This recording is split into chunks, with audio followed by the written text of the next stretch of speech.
Hola, ¿qué tal? Mi nombre es Sandro y acompáñame a leer estos libros recordando los inicios de la web y cómo se formó la construcción de la red World Wide Web que conocemos actualmente. Comenzaremos leyendo el libro HTML, Manual of Style, del escritor Larry Aronson del año 1994. Creo que esta es la primera edición del libro dedicado comercialmente al HTML. 1994 estaba recién en pañales este lenguaje de etiquetado, así que comencemos. Introducción. Durante el año pasado ha estado ocurriendo una revolución en las redes de telecomunicaciones de nuestro mundo. Se llama la World Wide Web y su crecimiento no ha sido menos que fenomenal. Por supuesto, ninguna revolución surge de la nada, y así es con la World Wide Web. Los desarrollos, tanto tecnológicos como sociales, han allanado el camino para el surgimiento de la web. Las computadoras que alguna vez estuvieron confinadas solo a quienes podían dominar los misterios arcanos de los lenguajes de programación, ahora forman parte del mundo cotidiano de empresarios, artistas y estudiantes. Internet, un conjunto de protocolos que permitió a las universidades y otras grandes organizaciones intercambiar datos, se ha convertido en la tendencia más candente de los 90. La World Wide Web une estos dos elementos rompiendo las barreras físicas del ciberespacio para establecer los cimientos de una aldea electrónica global. La World Wide Web proporciona un medio para acceder a los recursos de Internet sin requerir que el usuario sepa cómo se transmiten y almacenan esos recursos. El paradigma hipermedia de la web expande el potencial de Internet y empodera tanto a personas técnicas como no técnicas, con un método simple y de bajo costo para proporcionar información, opiniones y arte a millones de personas en todo el mundo. Este libro trata sobre aprovechar ese poder. Es una guía instructiva, esbelto y malvado para HTML, el lenguaje de marcado de hipertexto que es la lengua franca de la web. En este volumen compacto se encuentran los medios por los cuales te puedes unir a la revolución, no solo como un consumidor pasivo de información, sino como un editor de información. Este libro es principalmente para aquellos que ya están explorando la web con programas como Lynx y Mosaic y que ahora desean publicar su propia información para que otros la utilicen. No te preocupes si aún no estás ahí. Estos programas están disponibles para la mayoría de plataformas informáticas y en la mayoría de los casos son gratuitos. Obtener una conexión a Internet solía ser bastante difícil. Ahora, sin embargo, en el mismo estante de donde se puede encontrar este libro, encontrarás Kit, todo en uno, que te conectarán a Internet y navegarás en la web en cuestión de horas.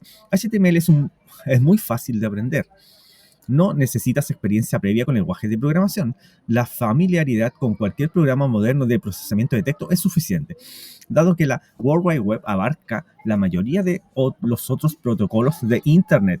Algún conocimiento de los procedimientos básicos de Internet como el correo electrónico, FTP, Gopher y grupos de noticias será útil. Sin embargo, tal conocimiento no es necesario para comprender cómo funciona la web y cómo publicar información en ella. Este libro consta de 4 capítulos y 3 apéndices. El capítulo 1 proporciona una introducción a HTML, los conceptos básicos de hipertexto e hipermedia, la World Wide Web e Internet, debe decir ahí. El capítulo 2 explica la estructura y la sintaxis de HTML y cubre los detalles de los diversos elementos del lenguaje. El capítulo 3 ofrece una discusión sobre el estilo apropiado de HTML y muestra cómo construir buenos documentos de hipertexto. Y el capítulo 4 es una colección de páginas de World Wide Web y los códigos HTML completos que la generan. El apéndice A proporciona una referencia rápida a HTML. El apéndice B muestra un avance de la próxima generación del lenguaje HTML+, que le llamaban ese porque iba a ser el HTML2. Y el apéndice C es una guía de recursos. Este libro fue creado y editado en una antigua de 6 años computadora Apple Macintosh 2 y una más reciente Macintosh PowerBook 160 usando Microsoft Word versión 5.1. Las páginas del manuscrito fueron impresas en una impresora Apple Personal Laser Writer NTR. Para la investigación utilicé varios navegadores de la World Wide Web, NSSA Mosaic, versiones 1.0.3 y 2.0, Mac Web versión 1.0, Netscape versión 0.9 y Enhanced NSSA Mosaic versión 1.01. Mi conexión a internet es a través de un enlace PPP, protocolo punto a punto, a Panix, un proveedor local de servicio de internet, utilizando un modem Zoom Technology de 32 bits. Este es mi primer libro. Agradezco comentarios, sugerencias y críticas. Por favor, envíenlas a mi correo electrónico lalonson@acm.org. Gracias y que lo disfruten. Larry Aronson, Ciudad de Nueva York. Capítulo 1. ¿Qué es HTML? El lenguaje de marcado de hipertexto HTML es un sistema para marcar documentos con etiquetas informativas que indican cómo se deben presentar el texto en los documentos y cómo se deben vincular los documentos entre sí. Los enlaces de hipertexto son muy potentes.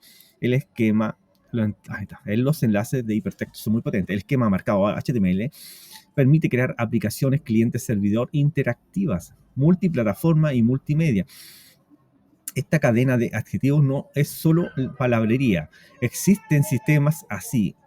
Uno llamado la World Wide Web vive en Internet, proporcionando organización a una vasta variedad de recursos de computadoras ubicadas en todo el mundo. La web, también conocida como www o W3, juega un papel importante en el desarrollo continuo del HTML, y la web también jugará un papel importante en la forma en que usted escribe y estructura documentos HTML. La World Wide Web representa la audiencia más grande posible para su trabajo. Luego le dice HTML, un lenguaje de marcado estándar generalizado. HTML no es un lenguaje de programación. Ahí te lo deja claro. HTML no es un lenguaje de programación. Y un documento HTML no es un programa de computadora. Es mucho más simple que eso. Es mucho más simple que eso. Un programa de computadora es una serie de procedimientos e instrucciones aplicadas típicamente a datos externos. Un documento HTML, sin embargo, es texto plano. El lenguaje HTML especifica la gramática y la sintaxis de las etiquetas de marcado que, cuando se insertan en los datos, indican a los programas como NSSA Mosaic cómo presentar el documento. Técnicamente, HTML se define como un lenguaje de marcado estándar generalizado, CGML, el papá de HTML, definición de tipo de documento, DTD. Un documento HTML se dice que es una instancia de un documento CGML.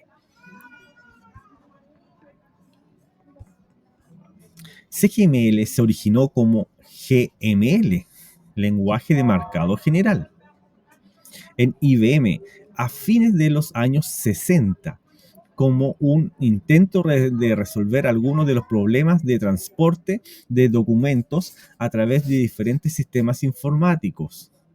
El término markup o marcado proviene de la industria editorial, donde se refiere a las instrucciones de composición tipográfica codificadas, insertadas en un manuscrito por un editor. CGML tiene un significado generalizado que, en lugar de especificar exactamente cómo presentar un documento, describe tipos de documentos junto con lenguajes de marcado. CGML tiene un significado generalizado en lugar de especificar exactamente cómo presentar el documento. Describe tipos de documentos junto con lenguajes de marcado para formatear y presentar instancias de cada tipo. GML se convirtió en CGML cuando fue aceptado como estándar por la Organización Internacional de Normalización, ISO, en Ginebra, Suiza. Número de referencia ISO 8879 2.1986.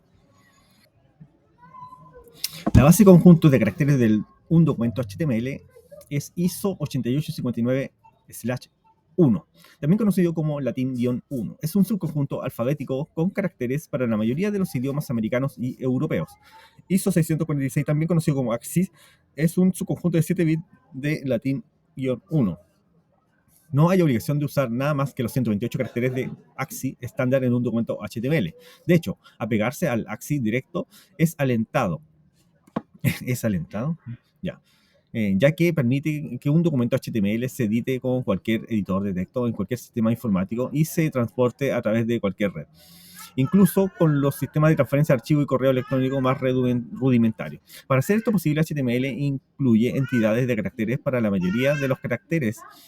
Para hacer esto posible, HTML incluye entidades de caracteres para la mayoría de los caracteres no AXI latín-1 comúnmente utilizados. Las entidades de caracteres comienzan con el carácter ampersand, seguido del nombre o número de carácter, seguido por un punto y coma. Por ejemplo, la entidad para un acento grave acentuado es E grave.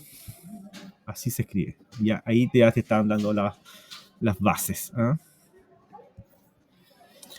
Luego, aquí las etiquetas de marcado HTML están delimitadas por los corchetes angulares mayor que, menor que, mayor que, no sé cómo se llama. Aparece de forma singular como la etiqueta P, que indica un salto de párrafo en el texto, o como una pareja de etiquetas de apertura y cierre, como atención, que es una instrucción para presentar la cadena de texto atención en una tipografía negrita. También hay etiquetas para dar formato de texto, etiquetas para especificar vínculos de hipertexto, etiquetas para incluir sonido e imágenes y etiquetas para definir campos de entrada para páginas interactivas. Bueno, un paréntesis. Las etiquetas para incluir sonido, esas ya me parece que no corren, o sea, corren, pero en HTML5. Lo otro que eran etiquetas para formato de texto, ya no corre, porque luego en unos años más nacería CSS. Continúo. Lo que hay sobre el lenguaje de marcado de hipertexto son las entradas de caracteres y las etiquetas de marcado. Sin embargo, lo que hay sobre el lenguaje marcado de hipertexto, sobre la entidad de caracteres y las etiquetas de marcado. Lo que hay sobre el lenguaje de marcado de hipertexto son las entidades de caracteres y las etiquetas de marcado. Sin embargo, este sistema de entidades y etiquetas está creciendo. Actualmente existen varios niveles estandarizados de HTML. El nivel 1 es el nivel obligatorio para todos los navegadores www. Es esencialmente lo que fue aceptado por los primeros navegadores nivel 0, más imágenes. El nivel 2 incluye todas las características del nivel 1, más capacidades para definir campos de entrada de usuario. En el momento de escribir esto, la especificación CGML para el nivel 2 se está finalizando. Esto es principalmente una cuestión de ponerse al día con las prácticas implementadas en los navegadores web populares. Entonces dijimos que en el año 92 empezaron a desarrollar Mosaic. El año 93 se lanza el primer navegador. El año 94 nace este libro. ¿Y qué más tenemos acá? Habíamos hablado de HTML1. O sea, HTML2 todavía no se hacía. En el año 94, en octubre, se crea la World Wide Web Consortium, que es la WS3C, liderada por Tim Berners-Lee. Mira, y en el año 95 recién se formaliza HTML2. En el año 95. O sea, que estamos aquí en... Este libro se basa en lo que era HTML el 1. Entonces acá más dice que en el nivel 3, también conocido como HTML Plus, se encuentra actualmente en desarrollo, que era lo que estaban haciendo como HTML2. Incluye etiquetas de marcado para objetos como tablas, figuras y ecuaciones matemáticas. Claro, porque en este HTML todavía no existían las tablas. No sé si existirán los formularios, ahí vamos a verlo, lo vamos a descubrir más rato. El próximo capítulo describe el lenguaje HTML, incluyendo la mayoría de las características del nivel 2. Casi todas las evoluciones de HTML se dan en el World Wide Web en forma de grupos de discusión que publican cambios propuestos y solicitan comentarios. Las especificaciones completas de HTML, el CGML-DTD, se pueden encontrar en la web. La web también es el lugar para buscar la documentación más actualizada de HTML y CGML, la mayor parte de ella en hipertexto. El apéndice C tiene una lista de de direcciones web de muchos de estos documentos. Hipertexto e hipermedia. ¿Qué es exactamente el hipertexto? El hipertexto es texto que no está restringido a ser lineal. Al leer este libro, por ejemplo, puedes omitir algunos capítulos y hacer viajes ocasionales a las anotaciones. Aún así, se le presenta una secuencia lineal de páginas.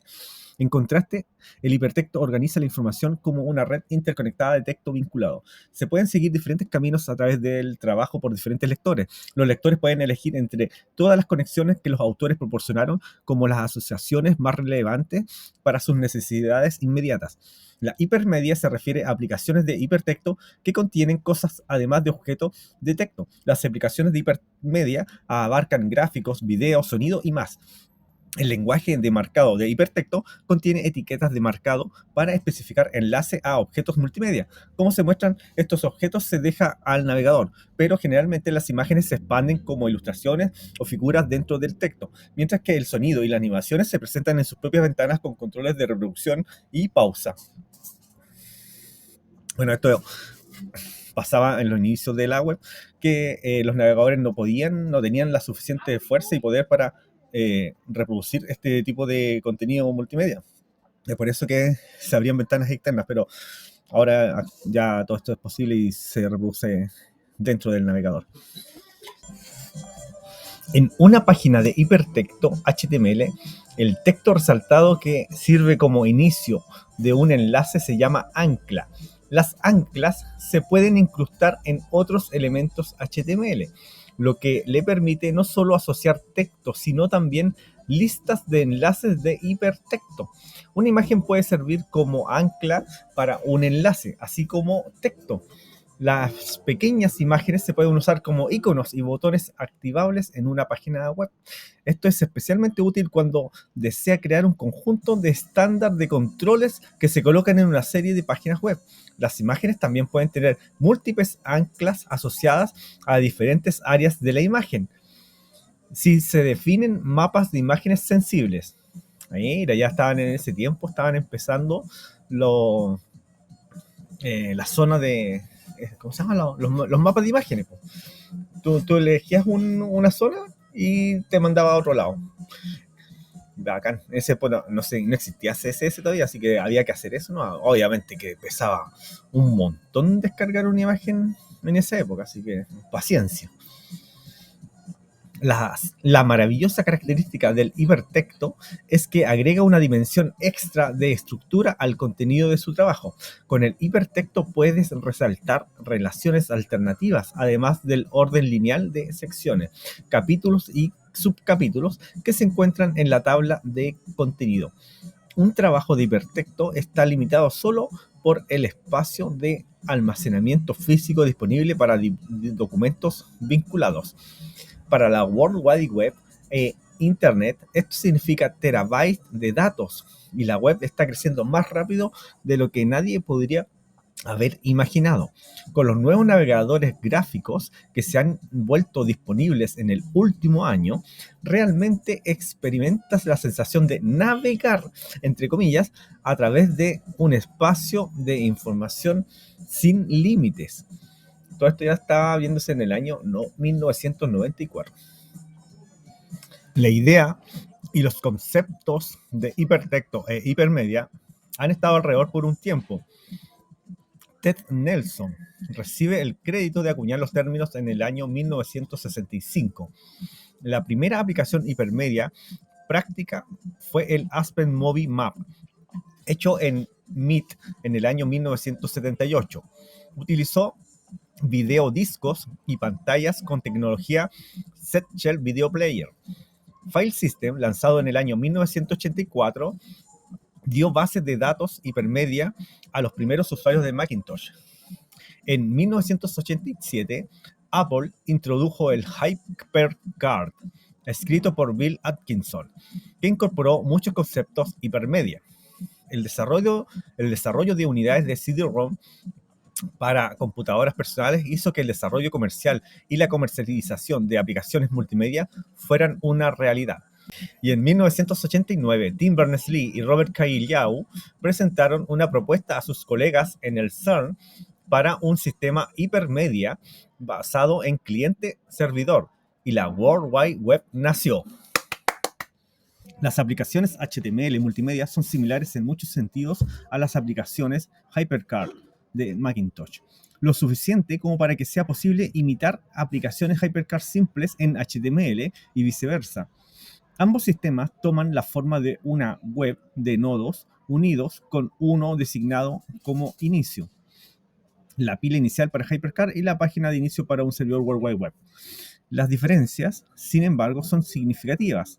Lo más importante es que las aplicaciones HyperCard solo se ejecutan en computadoras Macintosh, mientras que las aplicaciones HTML se ejecutan en redes vinculadas que conectan una variedad de tipos diferentes de computadoras. HyperCard usa la metáfora de una pila de tarjetas que contienen capas de información, objetos, imágenes y campos de texto, y botones. Visualmente, las tarjetas no son más grandes que una pantalla de computadora y se presentan una vez a la vez.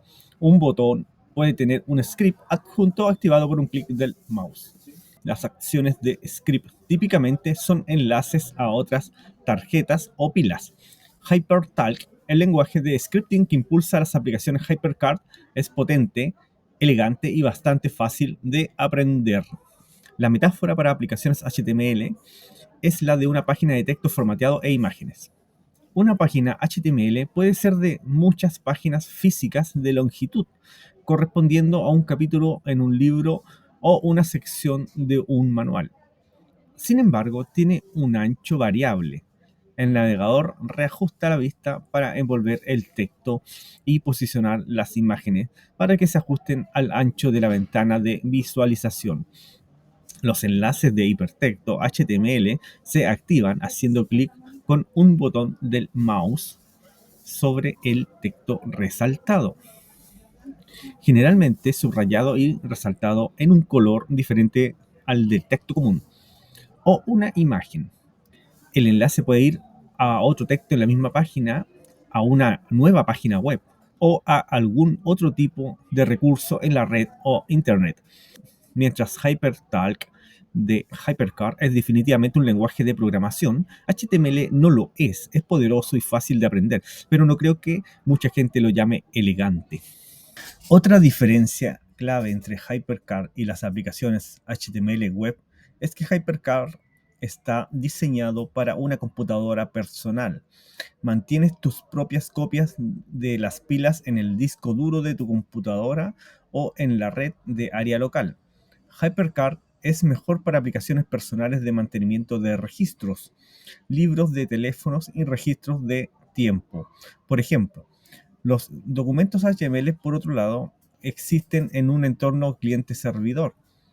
Los clientes son los navegadores, los servidores son programas que se ejecutan en computadoras remotas que proporcionan las páginas web y otros archivos solicitados por los navegadores. Debido a que HTML puede vincular documentos en varios servidores remotos, las aplicaciones HTML son más adecuadas para organizar y servir información a un público más amplio. La próxima sección tendrá más que decir sobre los navegadores. Sin embargo, una discusión completa sobre los servidores queda fuera del alcance de este libro. Basta decir que la mayoría de los servidores web, pero no todos, se ejecutan en máquinas Unix con conexiones de alta velocidad a Internet. Para que una aplicación HTML esté en la web, significa que los archivos HTML y otros documentos que conforman la aplicación residen en un directorio que está accesible a un servidor web. Nota que esto no significa que deba haber un enlace desde alguna página web existente a su documento para que su documento forme parte de la web. El navegador web asigna una dirección única llamada localizador uniforme de recurso o URL para cada recurso que reconoce. Existen formatos de URL para objetos no HTML en Internet. Gopher, servidores de información de área amplia, WISE, archivos FTP, Newsgroup y máquinas Telnet. Dado que la mayoría de los navegadores tienen la capacidad de cargar directamente una URL desde el usuario, prácticamente cualquier cosa en Internet también está en la World Wide Web. Mosaic, la World Wide Web y el Internet. Se ha escrito mucho recientemente sobre Internet. Mosaic y la World Wide Web. ¿Cuál es toda la emoción? ¿Es Mosaic la aplicación asesina de los 90? Bueno, podría ser. La primera vez que comiences a explorar la web con un navegador gráfico como Mosaic, tendrás la asombrosa sensación de que un mito se ha hecho realidad ante tus ojos. El mito es el sueño de una base de datos universal de información que los escritores de ciencia ficción nos han dado en la última mitad del siglo. Hoy, con Mosaic y la World Wide Web, de hecho, tenemos una sencilla interfaz fácil de usar para toda la información computerizada del mundo. El ciberespacio al alcance de tus dedos. Se fue. Mosaic es uno de varios programas navegadores que procesan documentos HTML en redes de servidores web. Una lista actualizada de software de navegador está disponible en la página de inicio de la World Wide Web en CERN. Y ahí te dan una ruta donde está la página. Yo creo que esta ruta no debe existir. ¿Ah? Vamos a revisar, a ver. No, ya no existe. Sigamos. Mosaic es el navegador principal y recibe la mayor parte de la prensa, en gran parte porque fue el primer navegador gráfico para la web y porque tiene versiones para Macintosh, Windows y sistemas Unix, ex-Windows. La popularidad de Mosaic no se ve disminuida por el hecho de que es gratuito. Fue desarrollado con dólares de impuestos de Estados Unidos por el Centro Nacional de Actividades de Supercomputación, la NCSA, en la Universidad de Illinois en Urbana, sede de la HAL 9000. Este libro usa NCSA Mosaic para Macintosh versión 2 para capturas de pantalla y ejemplos de documentos HTML formateados. Los resultados se verán casi iguales para las versiones de Windows y Unix, usando las preferencias predeterminadas para fuentes y estilos. Los ejemplos también deberían producir resultados similares para otros navegadores gráficos como MacWeb para Macintosh y Zello para Windows. NCSA está licenciando la tecnología Mosaic a varias corporaciones, así que para cuando leas esto puede haber versiones comerciales disponibles con edición WYSIWYG y otras características interesantes.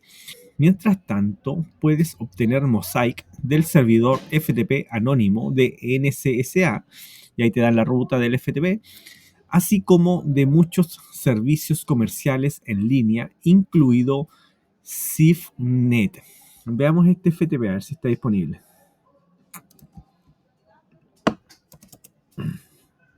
No manda a las páginas deseadas. Además de los navegadores web gráficos, también hay navegadores de modo línea que se pueden usar a través de Telnet y clientes BBS. Probablemente el más popular de estos es Lynx de la Universidad de Kansas, que hace uso del conjunto de funciones de un DEC BT 100, que sería esto. una terminal de visualización común que es emulada por la mayoría del software de telecomunicaciones. Se utilizan teclas de cursor en lugar de un mouse para seleccionar y activar enlaces. La diferencia importante entre los navegadores gráficos y los navegadores de modo línea es que los navegadores gráficos se ejecutan en su computadora personal y pueden hacer uso completo de la caja de herramientas del sistema operativo, mientras que los navegadores de modo línea se ejecutan en la computadora de otra persona a la que estás conectado como terminal remoto. Para ejecutar Mosaic o cualquier otro navegador gráfico, su computadora debe ser parte de Internet. Esto no es tan importante como suena. Significa que su computadora debe ejecutar alguna forma del software de redes de Internet TCP/IP. Y si su máquina no está conectada a una red con una puerta de enlace a Internet, también necesitará software de módem, ya sea un controlador de protocolo de interfaz de línea serial, SLIP, o un controlador de protocolo punto a punto, PPP. Estos controladores se ejecutan a nivel del sistema operativo de su computadora, permitiendo que Mosaic y otras aplicaciones cliente de Internet como correo electrónico, Gopher y Telnet, por ejemplo, se ejecuten concurrentemente cada una en su propia ventana. TCP/IP, protocolo de control de transmisión, protocolo de Internet, toma la información de las aplicaciones cliente y la convierte en paquetes de datos con direccionamiento de Internet. Luego pasa los paquetes al controlador del módem y que envía los datos a su módem y línea telefónica a una puerta de enlace a Internet. Las puertas de enlace son proporcionadas por los proveedores de servicios de Internet, quienes le darán una cuenta SLIP o PPP sobre una base por hora o tarifa plana. Las cuentas de tarifa plana cuestan alrededor de $35 por mes. Mosaic también puede acceder localmente. En otras palabras, puedes implementar una aplicación HTML en tu propia red de área local y no estar conectado a Internet en absoluto. Sin embargo, para que tu aplicación forme parte de la World Wide Web, tus documentos deben ser accesibles a un servidor web. Puedes ejecutar tu propio servidor. El software está disponible para una serie de máquinas. Las versiones CERN y NCSA son gratuitas, pero es mejor encontrar espacio en el servidor web de otra persona. Si tu organización ya está ejecutando un servidor de Internet, Gopher, por ejemplo, es probable que lo tenga o esté considerando configurar un servidor World Wide Web también. ¿Es la World Wide Web lo mismo que Internet? Bueno, sí y no. Internet es físicamente mucho más grande que la web. Todavía hay más servidores Gopher que servidores web, por ejemplo. Sin embargo, todo en Internet puede ser direccionado por un enlace web. Así que, en cierto modo, la web es Internet visto desde un punto de vista diferente, una capa sobre el hardware físico. Internet comenzó a fines de la década de 1960 como un proyecto del Departamento de Defensa de los Estados Unidos que vinculaba las computadoras de universidades e institutos de investigación militar. A principios de la década de 1980, el ejército se separó y obtuvo su propia red. El resto fue dado a la National Science Foundation. Alguien tenía que administrar el hardware real, pero en realidad nadie es propietario ni opera Internet. Es la mayor anarquía funcional del mundo. En los últimos años, el crecimiento de Internet ha sido explosivo. Nuevas redes se están conectando vía puertas de enlace a Internet a diario. En los últimos años, decenas de nuevos proveedores de servicios de Internet han aparecido en línea, proporcionando conexiones de bajo costo para el público en general. Hipertexto ha resultado ser una forma ideal de organizar los diversos recursos de Internet. La World Wide Web llegó justo a tiempo.